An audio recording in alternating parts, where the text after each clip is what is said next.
Next projection है school lateral erect.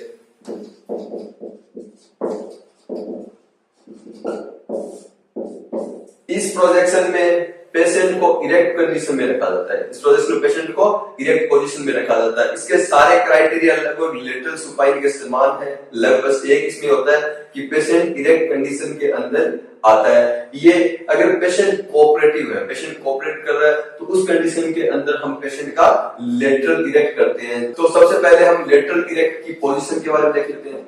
इस view के अंदर पेशेंट को एक्सरे कैसेट या इमेज रिसेप्टर की तरफ फेस करके पेशेंट को हम स्टूल पर बैठा देते हैं या फिर खड़ा कर देते हैं उसको।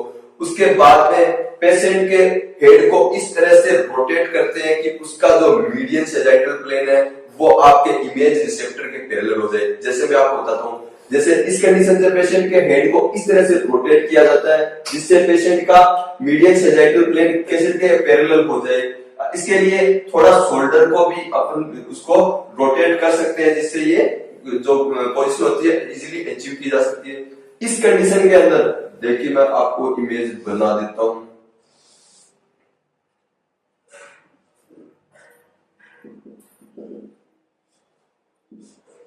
ये हो गया।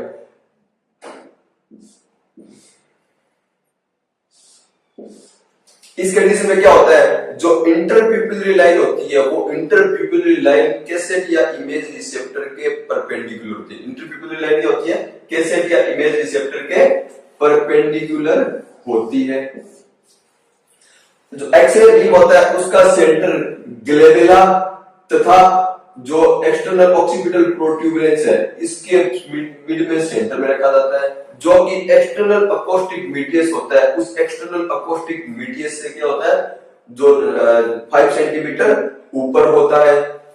डायरेक्ट ये उसकी direction and centering of x ray beam होगी। कहां पे रखते हैं एक्सरे बीम की सेंटरिंग, कहां करते हैं, ग्लेबुला और एक्सटर्नल ऑक्सीपिटल प्रोट्यूबरेंस के जस्ट बीच में कम करते हैं, जो कि एक्सटर्नल अकोस्टिक मीडियस से 5 सेंटीमीटर ऊपर होता है।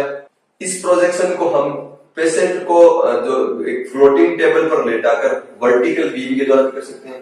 फ्लोटिंग टेबल पर कैसे, देखो अभी मैंने आपको सुपाइन जो लेटरल इरेक्ट बताया था उसके अंदर पेशेंट को हमने लेटाया था और उसके बाद में एक हॉरिजॉन्टल बीम काम मिली थी। वर्टिकल कैसेट को हमने पेशेंट के साइड में हमने वर्टिकल अवस्था में लिया था। लेकिन अगर हम एक फ्लोटिंग टेबल पर पेशेंट को लेटा के और इस कंडीशन के अंदर हम वर्टिकल बीम काम में लेते हैं, कैसे, पेशेंट के नीचे, जो पेशेंट होते हैं पेशेंट के नीचे लगाएंगे। इस कंडीशन में भी हम इस एक्सरे को हम ले सकते हैं।